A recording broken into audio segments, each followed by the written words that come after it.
barriers and other things. So a lot of people are wondering. Since Trump won the White House, they also want to fire the police.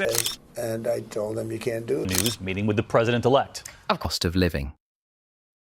President Donald Trump traveled to Michigan to address workers at the General Motors Proving Ground, a sprawling test facility that the White House says no sitting president had visited before. We inherited a catastrophe from the Biden and from the radical left Democrats. They created the worst inflation in 48 years, wide open borders. Standing in front of auto workers, engineers and mechanics, he announced a new regulatory clearance for small vehicles, defended the tariff structure he has built around the car industry, and made a series of striking claims about the state of negotiations with Iran. Some of what he described is documented policy. Priced for decades, the highest price in the world for drugs, prescription drugs, and now we're the lowest price in the world. Some of it is assertion. Separating those two things is exactly what I want to do over the next several minutes, because the difference matters. Let me start with where this happened and why the location was chosen. The president spoke at General Motors Proving Ground in Michigan, a test track that the company has operated for more than a century, roughly 5.5 miles of asphalt used to evaluate vehicles under stress. He noted that the facility has been involved in the design and testing of the armored presidential limousine known informally as the Beast. He thanked General Motors Chief Executive Mary Barra and company president Mark Roos by name, along with the broader leadership team. 1,500 in factories and another 450 including work previously done in Mexico. GM CEO Mary Barra hinting at the move. The audience was made up largely of General Motors employees. The setting was not incidental. Michigan is a manufacturing state, an election battleground, and the center of the industrial policy argument the administration has been making for 18 months. Now to the concrete announcement, because there was one. The president said that Transportation Secretary Sean Duffy has cleared the way for American manufacturers to build very small cars of the kind commonly sold in European markets. He described the change as giving American car companies the right to produce those vehicles domestically, and he said he had pressed the secretary to complete the step immediately. He also acknowledged, in his own words, the practical question that follows: how such vehicles would perform in a country full of full-size pickups and large sport utility vehicles. He suggested manufacturers would need to engineer them for protection. What was not spelled out in the remarks was the precise regulatory mechanism, the timeline, or the safety standards that would apply. That is an important gap, so let me be clear about it. In Michigan, but I also have to say thank you for defending our military and putting us in a position to succeed.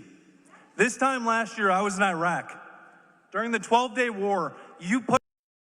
Vehicle classification and crash standards in the United States are governed by federal safety rules administered through the Department of Transportation. A statement from a president that a category has been cleared does not, by itself, tell us which rule changed, whether it has been published, or whether it faces a comment period or legal challenge. Officials did not provide those details during the event, so the responsible way to describe this is straightforward. The administration has signaled a policy opening for smaller, cheaper vehicles, and the regulatory documentation will determine what that actually permits. The second policy item he raised was environmental. The president said he approved what he characterized as the largest deregulatory action in American history, describing it as the repeal of the endangerment finding. He said the move would save American families an average of close to $3,000 on new cars, sport utility vehicles, and trucks. The endangerment finding is the legal determination that certain emissions pose a risk to public health and welfare, and it has served as the foundation for a wide range of federal vehicle emissions rules. Yes. It was hung on a chain with a picture and every fact about this person you can imagine. But for voting, our most sacred thing. Repealing it would remove that foundation. I would note carefully that the savings figure came from the president rather than from an independent analysis presented at the event, and that actions of this kind are frequently contested in federal court. The tariff structure was the backbone of the speech. The president said he imposed a 25% tariff on foreign automobiles and a 25% tariff on all foreign trucks. He described the underlying principle in plain terms. Vehicles built abroad and sold into the American market pay a levy, while vehicles built in American factories pay nothing. He said he had spoken with the General Motors chief executive roughly a year earlier about foreign truck competition before applying the truck tariff. He also said the United States has collected hundreds of billions of dollars through tariffs generally. Reduced even more than I said, right? Yes, sir. Even more. Yep, exceeded expectations. True. We like that. Thank you, Brian. He's a great guy. Those revenue and rate figures are the administration's own accounting, and tariff collections are ultimately reported through federal customs data. There is a genuine economic debate embedded in that policy, and it deserves to be explained rather than skipped. Tariffs raise the landed cost of imported goods. Supporters argue that shifts production and investment onshore, protecting domestic employment. Critics argue the cost is passed to consumers through higher vehicle prices and that retaliation can harm exporters. The president's argument at the proving ground was that the domestic industry has benefited and that companies are relocating output back to the United States. He specifically said production is moving back from Mexico, and he named Toyota, Hyundai, and others as relocating output. He also said Ford is investing $3 billion to build parts of a new pickup truck in central Michigan. On General Motors itself, he offered several figures. He said the company is expanding operations at its Factory Zero plant in Detroit, which he tied to production of the Chevrolet Silverado, the GMC Sierra, the Hummer, and the Cadillac Escalade. He said that in 2026 the company increased truck and sport utility vehicle production by 20%, and that over the past 2 years, General Motors has invested $9 billion in bringing factories back to the United States. He also mentioned a government order of roughly 250 Escalades. At long last, Michigan finally has a president who stands up for Michigan auto workers and puts America first. Those investment and production numbers, as presented, came from the president's remarks. Company filings and production reports are where they can be checked. The trade picture he described was equally sweeping. He said the United States previously ran the highest trade deficit ever recorded, losing more than $1 trillion a year, and that the automotive trade deficit alone exceeded $300 billion annually. He then claimed that over 18 months, the deficit with China has been reduced by the largest amount in history, citing a 71% reduction, though in the same passage he applied that figure to worldwide trade as well. That inconsistency is worth flagging. Trade balances are published regularly by federal statistical agencies, and the distinction between a bilateral figure and a global one is not a technicality. It changes the meaning of the number entirely. He also drew a comparison on investment. The president said the previous administration secured less than $1 trillion in investment over 4 years, while his administration has secured commitments of more than $19.2 trillion from around the world in a single year. One of the Michigan speakers repeated a similar figure. I want to underline the word he used, because it is the load-bearing word commitments. A commitment is an announced intention to invest. It is not the same as capital deployed, ground broken, or jobs created. We'll pass the Save America Act through the Senate, hopefully the Senate.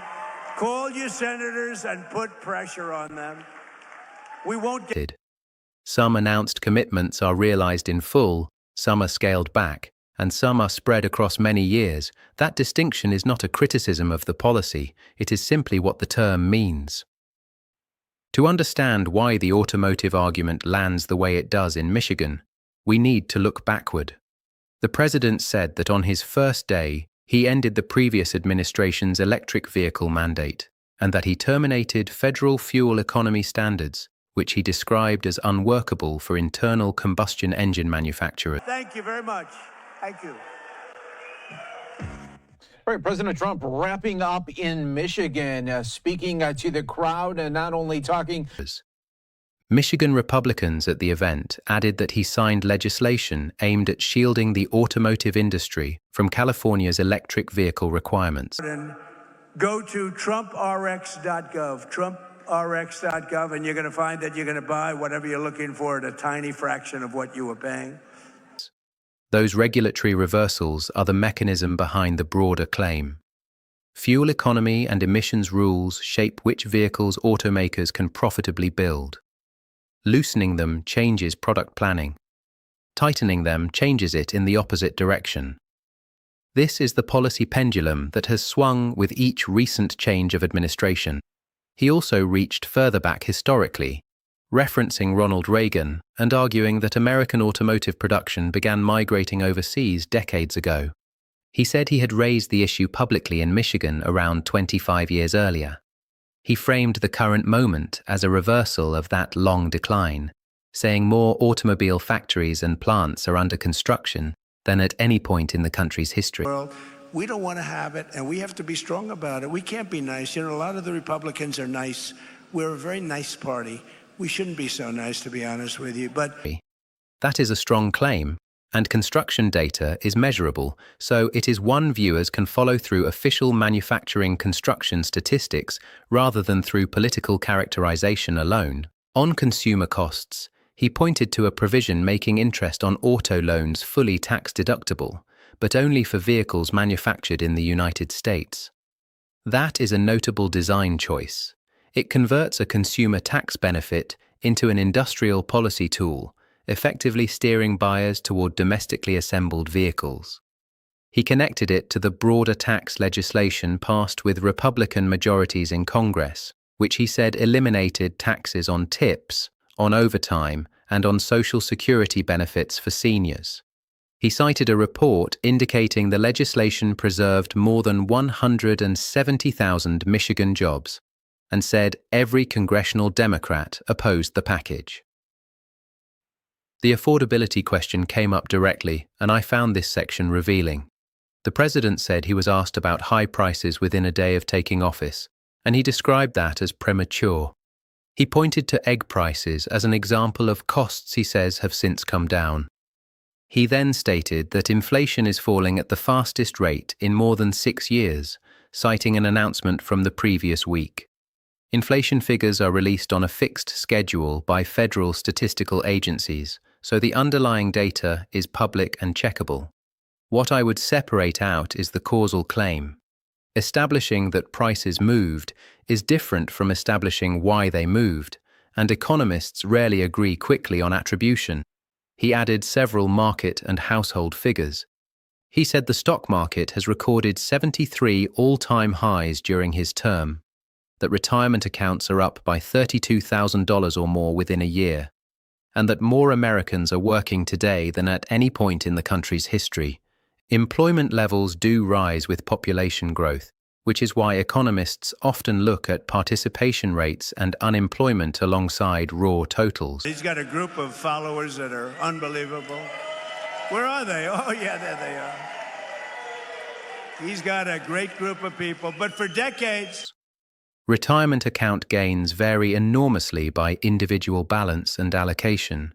I mention this not to dispute the numbers, but to explain what they can and cannot tell an individual household about its own situation. That I want to have it fixed perfectly, but these people are very terrible. But think how beautiful Washington, D.C. is. But the most important thing is we have very little crime. Now to the portion of the speech that carried the greatest international weight. The president turned to Iran, describing what he characterized as extensive damage inflicted on the country's naval forces, air force, leadership, air defenses, and missile and drone manufacturing capability. He said Iranian officials are now in discussions with the United States about an agreement, and he argued that those talks would not exist without the military pressure applied. He also referenced a naval blockade, saying Iranian representatives have asked for it to be lifted. He repeated several times that the objective is preventing Iran from obtaining a nuclear weapon. Let me be precise here, because precision is what this subject requires. Talks are not a treaty. The president described friendly negotiations underway, not a concluded agreement, and he offered no timeline, no framework document, and no confirmation of what either side has offered. He said the outcome remains to be seen. That is the honest state of play as presented. Any final arrangement involving sanctions, inspections, or enrichment limits would require formal announcement and, depending on its structure, potentially congressional review. To the lowest level in 125 years, 1900. That's before my father. Bring up my father. That's before my father was born. Until that happens, the correct description is negotiation, not settlement. He also placed the current standoff in a longer history, saying successive American administrations spent roughly 47 to 50 years in unproductive talks with Tehran. Years, for 3 years at least. But for 47 to 50 years, they have been talking, and all they do is tap everyone along. They were the bully. He criticized a previous administration for transferring funds to Iran, referencing a figure of $1.7 billion delivered in cash. That transaction has been publicly debated for years, and the characterization of its purpose has always been contested between the parties involved. Separately, in remarks near the end of the event, the president stated that 52,000 protesters were killed in Iran over a 4-month period. He did not provide a source, a methodology, or supporting detail for that figure, and it has not been independently confirmed in the material available. He also referenced Venezuela, saying a military operation there concluded rapidly, that critics changed their assessment afterward, and that the United States is now working with Venezuela on oil supply. He said the operation has already been paid for. Again, these are the president's characterizations delivered in a political setting. The scope, cost, and legal authorization for military operations are matters normally documented through defense budgeting and congressional notification, and those records, not campaign-style remarks, are where the details would be established. What we can report accurately is that he presented both Venezuela and Iran as demonstrations of the same doctrine. Pressure first, negotiation second. On immigration, the president said the country inherited what he called the worst border situation in its history and has since achieved the most secure. He cited a figure of 0 illegal entries, though he described the duration in 2 different ways within the same speech, referring at one point to 15 consecutive months and at another to 14 months. He also cited a figure of roughly 25 million entries under the previous administration and gave a specific number of individuals in the country he described as convicted of homicide. We'll work with you to protect our families, protect our freedoms, protect our factories, protect our finances, and when I get back there, Mr. President, if you haven't gotten it done... Border encounter data is published monthly by federal agencies, and a figure of literally 0 would be an extraordinary statistical outcome, so the published series is the place to verify it. Crime was another major theme. He said crime in Washington, District of Columbia, is down 88%, that more than 5,000 individuals were removed from the city, and that National Guard personnel have been working alongside local police. He said the country recorded its largest ever drop in the murder rate last year, reaching the lowest level in 125 years. He said crime in New Orleans fell by nearly 80% ahead of a recent Mardi Gras celebration, following a federal deployment requested by Louisiana's governor, and that crime in Memphis, Tennessee is down 77% after requests from state and local officials. He added that he would assist New York, Chicago, and Los Angeles if asked, emphasizing that he wants local leaders to initiate the request. He also spent time on the appearance of the Capitol, describing the restoration of 72 monuments and fountains, the removal of graffiti, new landscaping, and construction projects including a heliport, a drone facility, a ballroom, and a military facility. He mentioned working with Interior Secretary Doug Burgum. He also referenced damage to a public monument by an individual, saying repairs are nearly complete. Come here. Get up here, Brian, will you please? He's the only guy that believed me. But boy, did he believe me. I wanted to just hop over. Come on, don't worry. Presented alongside the crime statistics, this formed a broader argument about visible governance, one that his critics contest, and that ultimately rests on data published by law enforcement agencies rather than on description. That brings us to the legislative ask, which was the clearest political request of the day. The president urged the audience to contact their senators in support of what he called the Save America Act. He said the measure would establish voter identification requirements, including photo identification and proof of citizenship, and he expressed opposition to mail-in voting except in cases of illness, disability, military deployment, or travel. And Amir comes from a great General Motors family, a long line of General Motors and former congressman. So here's a man who's running for the Senate. I happen to think... He referenced voter roll irregularities reported in New Jersey and asserted problems in other states. Election administration in the United States is primarily a state responsibility, so any federal mandate of this kind would raise significant constitutional and implementation questions, and Democratic lawmakers have consistently opposed measures of this type. The event doubled as a campaign appearance ahead of the November elections, and the roster of Michigan Republicans on stage tells you where the party is investing. New U.S. manufacturing and creating or retaining 7,000 U.S. jobs, 5,000 salaried and white-collar positions in finance and advanced technology. Representative Lisa McClain, Representative Tim Walberg, and Representative Tom Barrett appeared, with the president noting Barrett faces a difficult race. Representative John James spoke, as did Senate candidate Mike Rogers, whom the president endorsed warmly, saying he believed Rogers won his previous contest. Congressional candidate Amir Assad, described as a Navy veteran from a General Motors family, also spoke. Michigan House Speaker Matt Hall attended, along with Hamtramck Mayor Aimer Galib and Army National Guard Captain Mike Bouchard. That's a stat that's hard to beat. And it was just announced that inflation is dropping at the fastest rate in more than 6 years. We're dropping. The speakers reinforced the manufacturing message with local specifics.